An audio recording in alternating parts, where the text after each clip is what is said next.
Selamat malam Bapak Ibu Saudara. Kita bersyukur di tengah minggu ini kita dapat bersama menghadap Tuhan. Kita akan bersama memulai kebaktian doa pada malam ini. Mari kita arahkan hati kita untuk memuji kebesaran Tuhan. Kami memuji kebesaran-Mu.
Kebesaran Tuhan, ajaib Tuhan.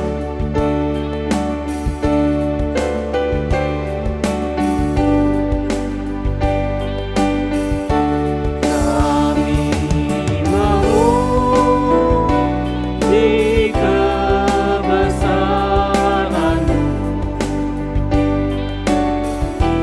ajaib Tuhan, ajaib Tuhan. Kami memuji kebesaran-Mu, ajaib Tuhan,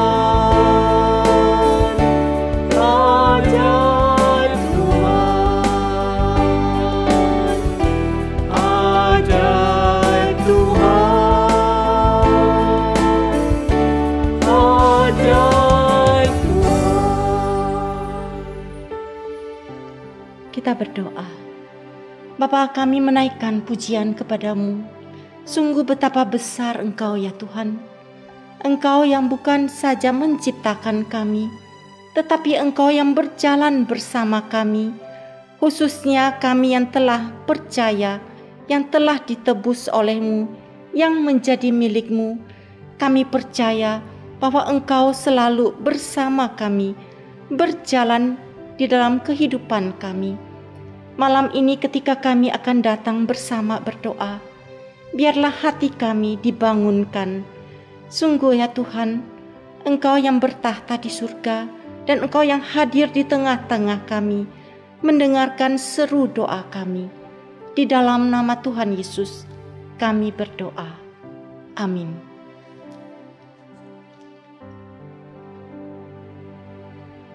Bapak Ibu Saudara, kita bersyukur pengurus komisi dan bidang telah dibentuk. Mari kita bersama berdoa untuk pengurus komisi dan bidang yang ada. Kita bersyukur karena Tuhan memanggil mereka dan mereka telah meresponi, menjawab bersedia untuk pelayanan ini. Mari kita naikkan syukur untuk hal ini. Bapa kami di dalam surga, kami sungguh bersyukur ketika gereja membutuhkan mereka yang bersedia untuk memikul tanggung jawab sebagai pengurus. Dan kami bersyukur kalau begitu banyak mereka yang telah bersedia menjadi pengurus. Kami tahu Tuhan, menjadi pelayan-Mu tidak mudah. Mungkin akan ada tantangan, akan ada gesekan, akan ada kesulitan-kesulitan. Tapi kami tahu Tuhan, Engkau yang mempercayakan ini, biarlah Engkau berikan kami kerendahan hati untuk dapat sungguh melihat bahwa Engkau yang memiliki pelayanan ini, bukan ide kami. Engkau yang memiliki rencana dengan pelayanan di gereja ini, bukan untuk apa yang kami rasa baik untuk harus diterapkan. Bapak, tolong setiap pengurus, sungguh-sungguh kami menyadari panggilan-Mu ini. Terima kasih Bapa. Di dalam nama Tuhan Yesus kami berdoa. Amin. Kita bersama akan menaikkan satu pujian. Kita minta Tuhan membangkitkan jiwa kita.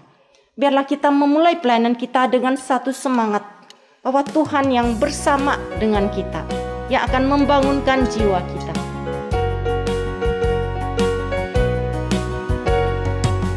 Ku datang kepadamu dan bersandar pada firman-Mu. Dengarkanlah doaku ini, oh bangunkan jiwaku yang lesu. Bangunkan jiwaku yang lesu. Bangunkan jiwaku yang lesu. Roh Kudus datang dan berkuasalah. Oh bangunkan jiwaku yang lesu.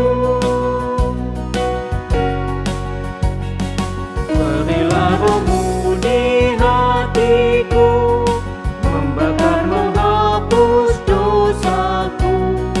Kuasa anugerah-Mu bekerjalah, bangunkan jiwaku yang lesu. Bangunkan jiwaku yang lesu. Bangunkan jiwaku yang lesu. Roh Kudus datang dan berkuasalah. Oh bangunkan jiwaku yang lesu. Bapak, Ibu, Saudara, mari kita bersama berdoa untuk segenap majelis, baik rohaniwan maupun penatua. Kita tahu ini adalah satu tim yang Tuhan percayakan untuk pelayanan di GKY Kebayoran Baru. Kita berdoa untuk pertumbuhan spiritual, untuk pergumulan baik di dalam usaha pekerjaan keluarga. Minta Tuhan memberkati. Bapa kami di dalam surga, kami sungguh bersyukur Tuhan telah mempercayakan pelayanan yang ada untuk anak-anak-Mu yang telah Engkau panggil untuk menjadi majelis. Kami bersyukur untuk tim rohaniwan dan penatua. Ini adalah satu tim. Biarlah Tuhan tolong kami dapat saling memahami, dapat saling memberikan dorongan, dapat bekerja sama, dapat melihat yang lain lebih utama, dan menempatkan diri kami untuk melihat dari sudut pandang saudara kami. Kami berdoa dan menyerahkan tim majelis ini. Tuhan, kami bisa berbeda, tapi Tuhan yang mempercayakan satu visi yang sama.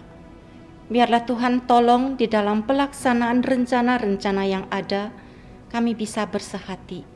Kami bersyukur juga untuk keluarga yang mendukung. Biarlah Tuhan berkati keluarga dari setiap majelis yang ada. Terima kasih Bapa. Di dalam nama Tuhan Yesus kami berdoa. Amin. Kita juga bersyukur untuk pengurus yang telah terbentuk untuk periode 2021 sampai 2022.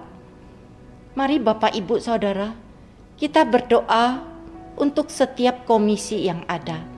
Pertama-tama kita akan berdoa untuk komisi anak, komisi remaja dengan pembina guru Injil Rebeka. Juga kita berdoa untuk komisi pemuda dengan pembina guru Injil Lisa.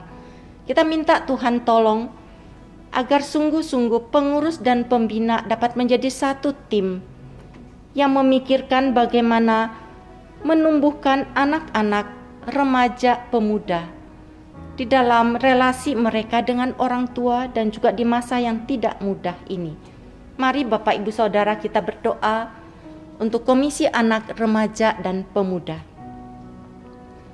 Bapa, hamba bersyukur dengan adanya Komisi Anak, Remaja, Pemuda di gereja ini. Sungguh ya Bapa, biarlah Engkau berkati ketiga wadah ini.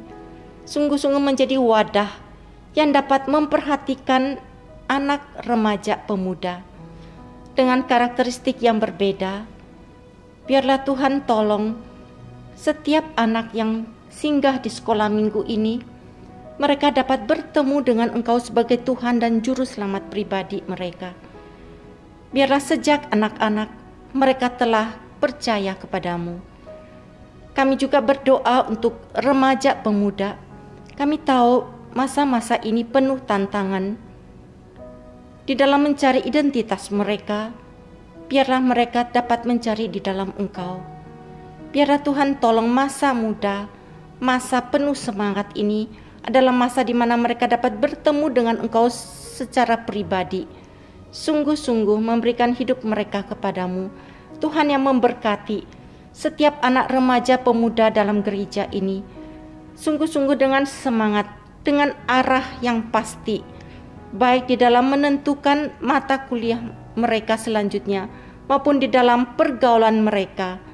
Tuhan berikan mereka discernment heart, membedakan yang salah dan yang benar, dan memberikan mereka strong will untuk memilih jalan-Mu. Terima kasih Bapak. Kami juga berdoa bagi Guru Injil Rebecca dan Guru Injil Lisa. Tuhan, Engkau bersama mereka, memberikan hikmat, memberikan satu visi misi kepada mereka, bagaimana membawa anak remaja pemuda ini. Terima kasih Bapak, di dalam nama Tuhan Yesus kami berdoa. Amin. Kita juga akan berdoa untuk 4 komisi dewasa. Kita berdoa untuk Komisi Adelphos dengan pembina Guru Injil Samuel, Komisi Kaleb dengan pembina Pendeta Bambang, dan Komisi Wanita dan Pasutri dengan pembina Guru Injil Tani. Mari Bapak Ibu Saudara kita bersehati berdoa bagi jemaat kita. Bapa kami di dalam surga, kami mengucap syukur dengan adanya pemerhatian dan pembinaan melalui kategorial. Biarlah Tuhan yang tolong jemaat-Mu bisa bertumbuh. Kami berdoa ya Tuhan untuk 4 komisi dewasa yang ada. Biarlah Tuhan tolong agar setiap komisi ini dapat menjalankan fungsi dengan maksimal. Sehingga setiap mereka yang ada di dalam persekutuan ini bukan hanya merasa diperhatikan, tetapi dapat dengan aktif memperhatikan. Bukan hanya melihat itu suatu kegiatan dan program, tetapi juga menuntut pertumbuhan rohani pribadi. Tuhan tolong jemaat-Mu sungguh-sungguh bisa memiliki relasi dengan Engkau. Kami tahu Tuhan, masa ini ketika harus ibadah di rumah, ketika harus ikut kebaktian doa di rumah, kami mudah dingin. Tapi biarlah Tuhan Engkau tolong agar kami dapat saling membangun, tetap menjaga api baik di dalam ibadah dan doa. Di dalam nama Tuhan Yesus kami berdoa. Amin. Kita juga akan berdoa untuk kelompok kecil Grace Family yang ada di gereja kita. Kita berdoa bahwa ini bukan hanya satu kegiatan, tetapi sungguh-sungguh kelompok kecil Grace Family yang ada bisa menjadi wadah yang saling menguatkan, saling mendorong dan dapat bertumbuh. Mari kita berdoa untuk setiap fasilitator. Kita bersyukur kita telah melewati 2 kali pembinaan yang bagus sekali. Biarlah apa yang telah diterima dapat sungguh-sungguh membekali fasilitator yang ada.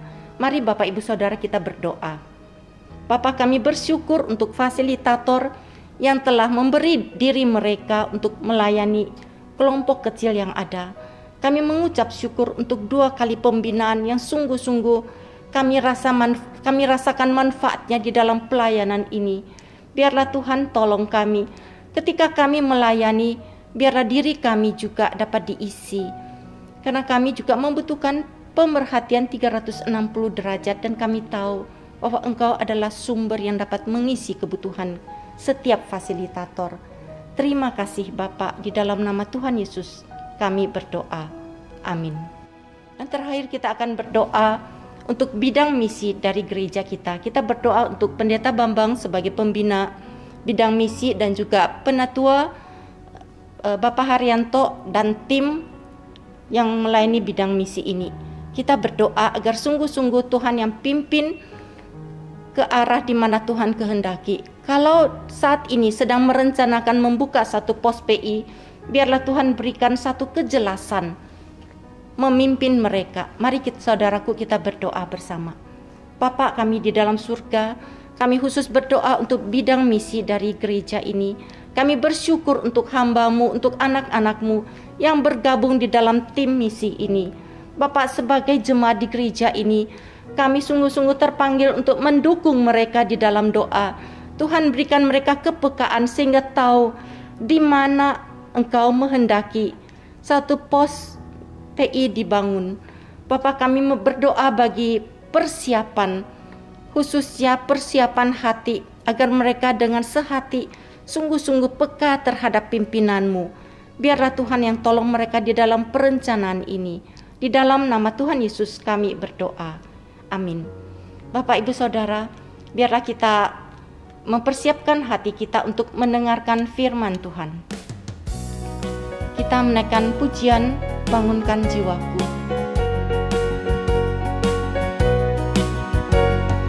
Kini ku datang kepadamu dan bersandar pada firman-Mu. Dengarkanlah doaku ini, oh bangunkan jiwaku yang lesu. Bangunkan jiwaku yang lesu. Bangunkan jiwaku yang lesu. Roh Kudus datang dan berkuasalah. Oh bangunkan jiwaku yang lesu. Firman Tuhan akan disampaikan oleh Guru Injil Samuel Joko. Kami persilahkan. Selamat malam, Bapak Ibu dikasihi oleh Tuhan. Bersyukur kalau malam hari ini kita boleh bersama-sama beribadah, ya. Kita sudah memuji nama Tuhan, menaikkan pokok-pokok doa kita. Malam hari ini kita akan belajar bersama. When ministry become burdensome. Ketika pelayanan itu menjadi beban buat kita, yang memberati akan perjalanan penyertaan kita atau mengikuti Tuhan, ya, perjalanan mengikuti Tuhan. Bapak Ibu dikasihi oleh Tuhan, di masa sekarang ini, ya, di masa sekarang ini dengan berbagai banyaknya aktivitas, begitu kegiatan yang begitu padat, ada saja alasan atau dalih yang dikemukakan oleh sebagian besar orang Kristen untuk menghindarkan diri dari pelayanan. Ya, entah itu kemudian dia mengatakan sibuk, tidak ada waktu, atau mengatakan mungkin nanti sajalah menunggu waktu yang tepat, gitu ya. Di sisi yang lain, ada orang-orang yang mungkin terpaksa di dalam melibatkan diri dalam sebuah pelayanan. Mungkin karena sungkan terhadap orang-orang tertentu, gitu ya. Namun juga ada orang-orang tertentu yang juga kemudian melayani Tuhan. Sekali lagi, melayani Tuhan kalau ada sisa waktu. Ya, kalau ada sisa waktulah, ya, kalau mungkin nanti waktunya sedikit longgar, kosonglah, kemudian baru melayani Tuhan. Ya, apa Ibu dikasihi oleh Tuhan? Namun, di sisi yang lain, di sisi yang sebaliknya, ironisnya adalah ketika kita berkata atau berbicara atau membahas mengenai waktu untuk pekerjaan, waktu untuk hobi, waktu untuk aktivitas-aktivitas lainnya, kita bisa atur dengan sedemikian rupa. Namun berkorban waktu dan tenaga untuk pekerjaan Tuhan sepertinya bukanlah hal yang penting dan serasa berat sekali bagi kita. Saudaraku, jika saudara saat ini melayani, apa yang menjadi alasan saudara melayani? Mengapa saudara melayani saat ini? Ini menjadi satu pergumulan kita malam hari ini ketika kita boleh bersama-sama belajar akan firman Tuhan. Nah, berbicara mengenai pelayanan, janganlah berpikir bahwa ketika saudara melayani, sudah melayani, maka semuanya itu akan berjalan dengan baik. Tidak ada kesulitan, tidak ada masalah, tidak ada perbedaan pendapat, dan suara saudara kemudian pasti didengar. Ya, jangan berpikir bahwa itu semuanya pasti lancar-lancar saja. Nah, selaras dengan apa yang dikatakan atau disampaikan oleh Paul David Tripp dalam bukunya Dangerous Calling, yang mengatakan demikian. Saudara merasa disalahpahami oleh orang-orang di sekitar saudara. Mereka sangat dikritik oleh orang-orang di rumah saudara. Ya, merasa sangat dikritik oleh orang-orang di rumah saudara. Berpikir bahwa saudara dan kepemimpinan saudara tidak diperlakukan dengan penghargaan yang pantas mereka dapatkan. Ya. Dampak dari semua hal ini adalah bahwa pelayanan saudara menjadi kurang istimewa, kurang sukacita, dan semakin menjadi beban dan kewajiban. Ketahuilah, kalau itu yang sedang saudara lakukan, Bapak Ibu rasakan, ya, yang malam hari ini rasakan, ketahuilah, Tuhan sedang berbicara secara pribadi melalui pelayanan dari Bapak Ibu sekalian. Mari kita berdoa. Bapa kami yang di surga, pada malam hari ini ya Tuhan, kami boleh merasakan akan kasih dan kebaikan Tuhan. Ketika Tuhan melibatkan kami di dalam sebuah pekerjaan yang luar biasa. Kami boleh melayani Tuhan, namun Tuhan, izinkanlah kami berbicara jujur di hadapan-Mu. Terkadang kami merasakan bahwa pelayanan itu adalah satu beban yang memberatkan, menyulitkan kami. Ketika kami berada dalam posisi itu, kemudian kami mulai berpikir, seandainya kami tidak melayani, kami fokus kepada pekerjaan keseharian kami. Mungkin kami lebih produktif di dalam pekerjaan kami, usaha bisnis kami. Izinkan kami juga berkata, ya Tuhan, dengan jujur bahwa terkadang pelayanan itu menjadi satu penghalang di dalam kegiatan-kegiatan yang harus kami tekuni di dalam pekerjaan dan bisnis kami. Di malam hari ini, kami mohon ya Tuhan berbicara secara pribadi. Apakah memang benar itu semua? Apakah benar pemikiran-pemikiran kami tadi? Bahwa pelayanan itu menjadi penghalang untuk kami menjadi sukses dan lebih baik lagi di dalam bisnis dan pekerjaan kami, keluarga kami, rumah tangga kami. Tuhan tolonglah kami, berbicaralah kepada kami. Dan hanya demi nama-Mu yang kudus Tuhan kami Yesus Kristus, kami berdoa dan bersyukur. Amin. Bapak Ibu dikasihi oleh Tuhan, menjadi pertanyaan buat kita adalah kapan dan mengapa pelayanan itu menjadi beban. Nah, di saat saudara giat melayani, pernahkah saudara merasa kesal? Sekali lagi, di saat saudara melayani, pernahkah saudara merasa kesal?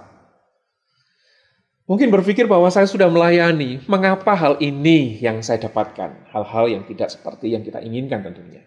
Sesuatu di luar ekspektasi kita. Sesuatu di luar perkiraan kita. Dan itu membuat saudara mungkin patah semangat. Dan merasa ya tidak ada alasan untuk tetap melayani. Yunus 4 ayat 1 sampai yang kedua. Tetapi hal itu sangat mengesalkan hati Yunus, lalu marahlah ia. Dan berdoalah ia kepada Tuhan, katanya, ya Tuhan, bukankah telah kukatakan itu ketika aku masih di negeriku? Itulah sebabnya. Maka aku dahulu melarikan diri ke Tarsis. Sebab aku tahu bahwa Engkaulah Allah yang pengasih dan penyayang, yang panjang sabar dan berlimpah kasih setia, serta yang menyesal karena malapetaka yang hendak didatangkannya. Saudaraku, mengapa Yunus marah? Mengapa Yunus kesal hari itu? Kenapa? Karena apa yang terjadi tidak seperti yang diharapkan. Apa yang terjadi tidak seperti yang dia inginkan. Yunus tidak suka dengan bangsa Niniwe. Kenapa? Karena mereka, bangsa Niniwe ini, menyengsarakan bangsa Israel. Memusuhi bangsa Israel. Sehingga Yunus itu mengharapkan, menginginkan Niniwe dihukum oleh Tuhan. Bahkan dihancurkan oleh Tuhan. Itu yang Yunus inginkan. Sehingga ketika Tuhan mengatakan, supaya Yunus pergi ke Niniwe untuk memberitakan akan penghancuran itu. Yunus tidak mau. Dia maunya dihancurkan itu kota Niniwe. Nah, yang terjadi sebaliknya bukan. Tuhan mengampuni Niniwe karena pemberitaan akan malapetaka itu. Mereka bertobat sehingga diampuni oleh Tuhan. Itulah yang membuat Yunus jengkel. Itulah yang membuat Yunus marah hari itu. Saudaraku, kapan sebuah pelayanan menjadi beban? Kapan sebuah pelayanan itu memberatkan dalam kehidupan kita? Kehidupan melayani Tuhan. yakni ketika kita melandaskan pelayanan kita atas pemikiran kita sendiri, atas rancangan kita sendiri, atas keinginan kita sendiri. Dan seringkali, ya Bapak Ibu yang kasih oleh Tuhan, kita mengharapkan apa yang terjadi atas pelayanan kita adalah sesuai dengan keinginan kita. Bapak Ibu yang kasih oleh Tuhan, bagaikan sebuah pensil. Sebuah pensil yang kita miliki untuk melukis. Untuk menggambar sesuai dengan apa yang kita inginkan. Kita begitu asik melukis. Kita begitu senangnya fokus terhadap apa yang kita lukis. Akhirnya kita melihat bahwa hasil lukisan kita begitu indah. Namun saudaraku, seringkali di dalam keasikan kita melukis dengan pensil di tangan kita, tidak kita barengin dengan menyerahkan penghapus pensil kepada Tuhan. Menyerahkan dengan sepenuhnya jika memang Tuhan hendak mengoreksi bagian-bagian yang tidak diinginkan. Seolah-olah ketika kita melukiskan itu, inilah yang seharusnya terjadi. Dan kita tidak siap seandainya lukisan kita itu dihapus dan harus diganti. Apa yang dikasih oleh Tuhan? Kapan dan mengapa pelayanan itu menjadi beban yang memberatkan? Yang pertama adalah ketika kita fokus bahwa pelayanan harus terjadi sesuai dengan apa yang kita pikirkan. Suatu hari Tuhan Yesus mulai menyatakan kepada murid-muridnya bahwa ia harus pergi ke Yerusalem, menanggung banyak penderitaan dari pihak tua-tua, imam-imam kepala, dan ahli-ahli Taurat. Lalu dibunuh dan dibangkitkan pada hari yang ketiga. Saudaraku, di saat murid-murid mendengar, dan khususnya adalah Petrus, di saat Petrus mendengarkan kalimat tersebut, kemudian apa yang terjadi? Segera dia menarik Yesus ke samping dan menegur dia. Katanya, Tuhan, kiranya Allah menjauhkan hal itu. Hal itu sekali-kali takkan menimpa engkau. Perhatikan. Lalu apa yang dikatakan Yesus pada Petrus? Nyala iblis. Engkau suatu batu sandungan bagiku. Sebab engkau bukan memikirkan apa yang dipikirkan Allah, melainkan apa yang dipikirkan manusia. Apa yang dipikirkan oleh Petrus berbeda dengan apa yang menjadi rencana kerajaan surga. Berbeda dengan rencana Allah. Saudara, kapan dan mengapa pelayanan itu menjadi beban? Yakni di saat motivasi pelayanan kita tidak sejalan dengan rencana Allah. Dua hal inilah yang seringkali membuat pelayanan kita yang kita lakukan seringkali menjadi beban. Bahkan memberatkan. Sehingga kita berdalih bahwa kita tidak mampu. Kita tidak bisa. Kita tidak ada waktu. Bahkan ingin meninggalkan pelayanan. Dengan hal-hal tadi. Apa yang dikasih oleh Tuhan? Di dalam buku yang sama, Paul David Tripp mengatakan demikian. Jika saya mulai melakukan hal-hal dengan kekuatan saya sendiri, maka pelayanan akan menjadi tugas dan beban. Dan ketika dibiarkan, ketika itu dibiarkan, jika saya terus melakukan hal-hal dengan kekuatan saya sendiri, saya akan menjadi stres dan bahkan berpotensi kelelahan. Malam ini, jika saudara merasakan hal itu, lihatlah. Apakah kita terus ingin melanjutkan, melakukan pelayanan kita, melayani Tuhan dengan kekuatan kita sendiri. Kita mengharapkan pelayanan itu sesuai dengan apa yang kita pikirkan, kita inginkan. Dan mungkin kita berpikir mengenai pelayanan itu, kita semangati, kita landaskan dengan motivasi pribadi. Jika malam hari ini saudaraku merasakan hal itu, lihatlah. Apa yang sedang terjadi dengan saudara?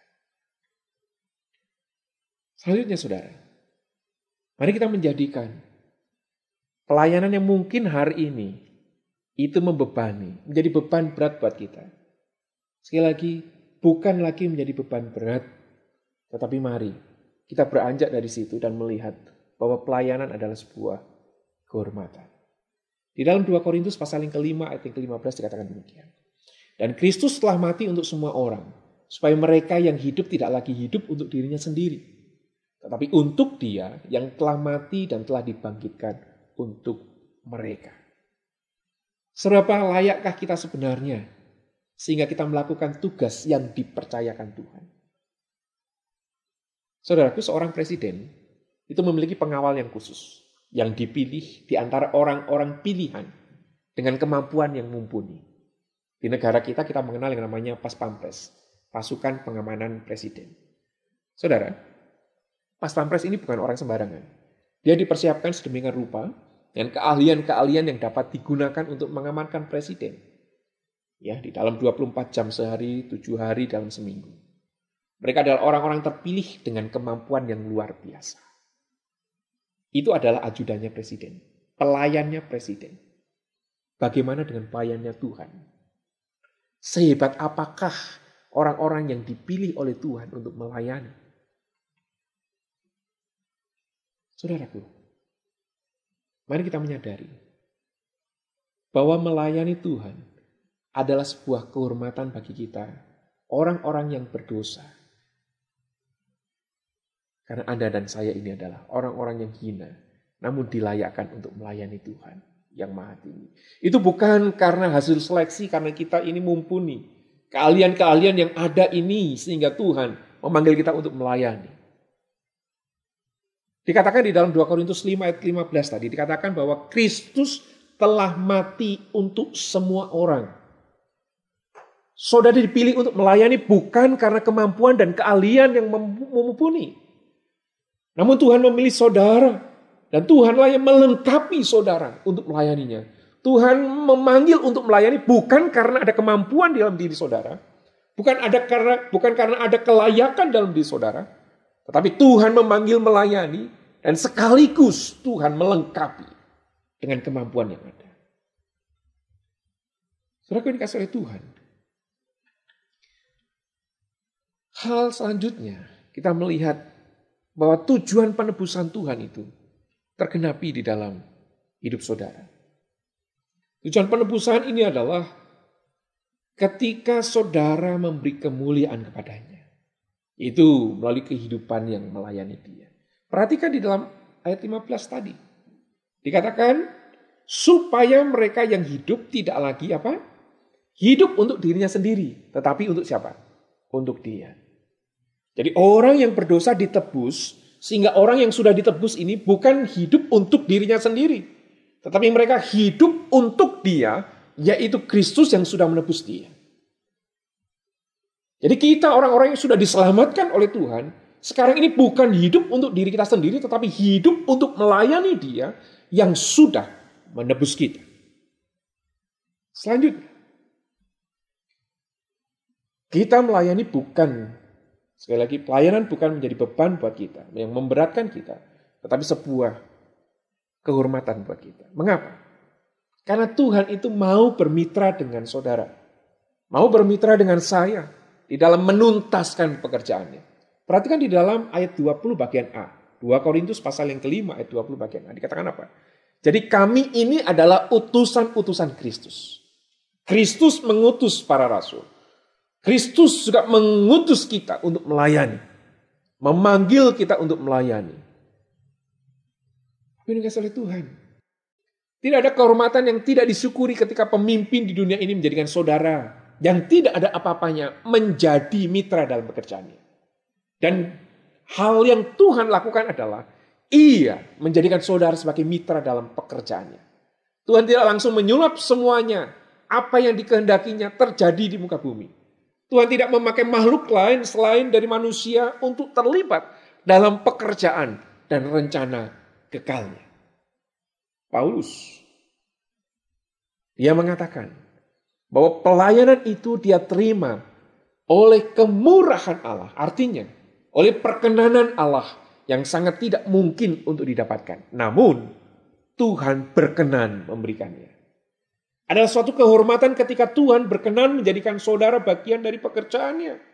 Kalau hari ini diberikan kesempatan untuk melayani, kalau ini dipanggil oleh Tuhan untuk melayani, kehormatan yang tentunya bukan untuk kemegahan diri si penerima, karena di dalamnya diperlukan kerelaan dan juga sukacita untuk menerimanya. Sehingga pelayanan yang dilakukan juga bukan untuk menunjukkan kehebatan diri yang berujungkan kepada kesombongan. Jadi itulah nilai yang mempengaruhi seluruh hidup saudara untuk melihat pekerjaan Tuhan di dalam diri saudara. Satu sisi mungkin malam hari ini ada orang ragu untuk melayani. Satu sisi yang lain ada orang yang terlalu bersemangat dan kemudian melihat dirinya sangat dipakai oleh Tuhan. Dua hal itu terjadi malam hari ini. Marilah kita memeriksa diri kita masing-masing malam hari ini. Apa yang Tuhan inginkan? Apa yang Tuhan ingin sampaikan malam hari ini kepada diri kita? Tapi ini kasih oleh Tuhan. Kalau malam hari ini kita memandang pelayanan adalah sebuah beban, mungkin saja saudara belum memiliki cara pandang Tuhan dan berpikir bahwa saudara sedang mungkin dimanfaatkan. Mungkin berpikir bahwa Tuhan dengan sengaja mengambil keuntungan yang bukan miliknya dari saudara. Oh, itu mungkin adalah cara pandang yang belum selaras dengan cara pandang Tuhan. Jika saudara percaya bahwa Tuhan yang berdaulat atas hidup ini, maka sekarang ini saudara mulai selaraskan pikiran saudara dengan pikirannya. Pelayanan bukan memuaskan rencana-rencana saudara. Pelayanan harus selaras dengan rencana Tuhan. Sekali lagi, marilah berpikir bahwa pelayanan bukan memuaskan rencana kita, memuaskan keinginan kita. Namun pelayanan haruslah selaras dengan rencana Tuhan. Dan dua hal itulah yang seringkali membuat pelayanan itu menjadi beban. Kalau pelayanan itu tidak selaras, kalau pelayanan itu tidak sesuai dengan yang kita inginkan. Kalau motivasi melayani itu adalah apa yang kita inginkan, itu akan menjadi beban. Pelayanan itu akan memberatkan kita semua. Mari kita memiliki cara pandang dan nilai yang sama terhadap pelayanan. Bahwa melayani Tuhan itu bukanlah sebuah beban, namun kehormatan. Kita akan melakukan pelayanan dengan kerelaan dan penuh sukacita. Karena kita melayani raja di atas segala raja. Itu adalah kehormatan bagi kita yang hina dan penuh dosa ini. Dan dilayakkan untuk menjadi mitranya Tuhan. Bapak Ibu dikasihi oleh Tuhan. Ada sepasang misionaris tua telah bekerja di Afrika Selatan selama bertahun-tahun. Begitu lama dia meninggalkan Amerika dan kemudian dia ada di Afrika. Suatu saat kemudian dia kembali ke New York untuk pensiun. Mereka tidak punya uang pensiun di hari tuanya. Kesehatan mereka juga menurun. Mereka mulai melihat dirinya ini di dalam hal yang tidak mengenakan. Nah, kemudian ketika dia pulang dari dari Afrika ke Amerika, mereka ini baru menyadari bahwa mereka di dalam kapal yang sama dengan Presiden Teddy Roosevelt yang kembali dari salah satu ekspedisi berburunya. Apa ini kasih oleh Tuhan? Tidak ada yang terlalu memperhatikan kedua misionaris itu. Mereka menyaksikan keriuhan. Ya, kedua misionaris ini kemudian melihat betapa riuhnya. Kemudian bagaimana orang yang kemudian mengiringi rombongan presiden dengan para penumpang yang berusaha melihat sosok pria hebat itu. Saat kapal bergerak melintasi lautan, misionaris tua itu berkata kepada istrinya, ada yang tidak beres ini. Mengapa kita harus memberikan hidup kita dalam pelayanan yang setia bagi Tuhan di Afrika selama bertahun-tahun dan tidak ada yang peduli tentang kita? Tapi hari ini, di sini ada pria yang kembali dari perjalanan berburu. Dan lihatlah semua orang menyambutnya dengan luar biasa. Tapi tidak ada yang menyambut kita. Kemudian istrinya mengatakan demikian. Sayang, kamu seharusnya tidak merasa seperti itu. Kemudian suaminya melanjutkan. Saya tidak bisa menahannya. Sepertinya ini tidak benar. Dan ketika kapal berlabuh di New York, sebuah band kemudian menunggu untuk menyambut presiden.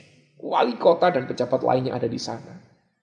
Dan koran-koran itu penuh dengan berita mengenai rencana kedatangan presiden. Tetapi sekali lagi tidak ada yang memperhatikan pasangan misionaris ini. Kemudian misionaris ini turun dari kapal dan kembali ke rumah kecilnya. Berharap keesokannya Mereka sudah bisa melakukan kegiatan kesehariannya dan kemudian mencari pekerjaan di kota itu. Malam itu, ya, misionaris ini marah. Dia berkata kepada istrinya, "Saya tidak bisa menerima ini. Tuhan tidak memperlakukan kita dengan adil. Kita sudah bertahun-tahun melayani di Afrika, tetapi tidak ada sambutan yang luar biasa atas kita." Kemudian istrinya mengatakan, "Mengapa kamu tidak pergi ke kamar dan mengatakan itu kepada Tuhan?" Maka pergilah misionaris itu. Dan dia masuk ke kamar dan berdoa kepada Tuhan. Beberapa saat kemudian dia keluar dari kamar itu. Tetapi sekarang wajahnya benar-benar berbeda. Istrinya bertanya, "Sayang, apa yang terjadi?" Kemudian misionaris itu berkata, "Tuhan menjelaskan semuanya kepada saya. Saya mengatakan kepada Tuhan, betapa pahitnya saya bahwa presiden menerima penyambutan yang luar biasa dalam kepulangannya dari berburu. Namun tidak ada seorang pun yang menyambut saya ketika saya kembali ke rumah. Ketika saya selesai dari pelayanan di Afrika. Dan ketika saya selesai berdoa, sepertinya Tuhan meletakkan tangannya di bahu saya dan berkata, tetapi sekarang kamu belum pulang. Penyambutanmu bukanlah di sini." Apa yang dikasih oleh Tuhan? Kalau hari ini pelayanan kita terasa berat, sulit. Dan bahkan ada saatnya kita mulai berpikir, aku mau undur diri dalam pelayanan. Aku mau meninggalkan pelayanan. Malam hari ini, Tuhan sedang berbicara secara khusus.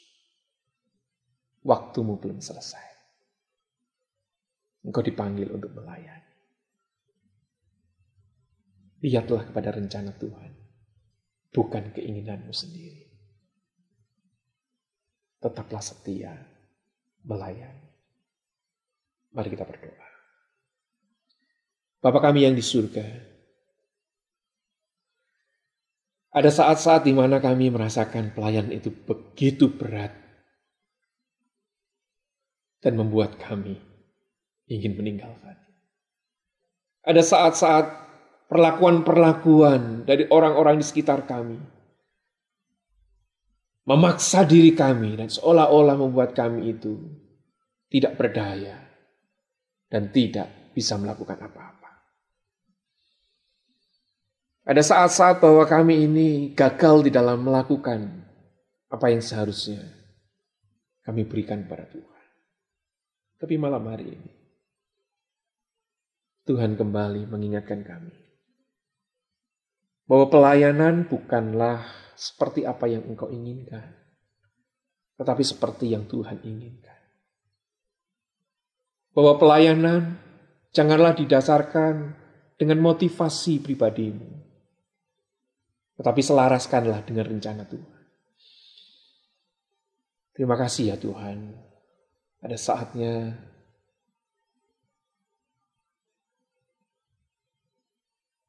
kami lemah.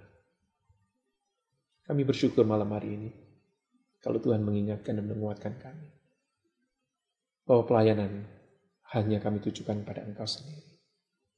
Allah yang sudah memanggil kami orang-orang berdosa untuk melayani. Kiranya Tuhan memberkati setiap jemaat-Mu yang mengikuti kebaktian doa pada malam hari ini. Kiranya Tuhan memampukan setiap kami untuk menjalani pelayanan kami sesuai dengan keinginan Tuhan, kehendak Tuhan. Dan Tuhan memberkati setiap pekerjaan usaha. Tuhan memberkati kesehatan rumah tangga. Tuhan memberkati setiap kami ya Tuhan. Kiranya kami tetap setia kepada Tuhan. Demi nama-Mu yang kudus Tuhan kami Yesus Kristus, kami berdoa dan mengucap syukur. Amin. Demikian kebaktian doa kita pada malam hari ini. Kiranya Tuhan terus menguatkan kita, memampukan kita untuk tetap setia melayani Tuhan meskipun ada saat-saat yang sulit ketika kita melayani Tuhan. Amin. Tuhan Yesus memberkati.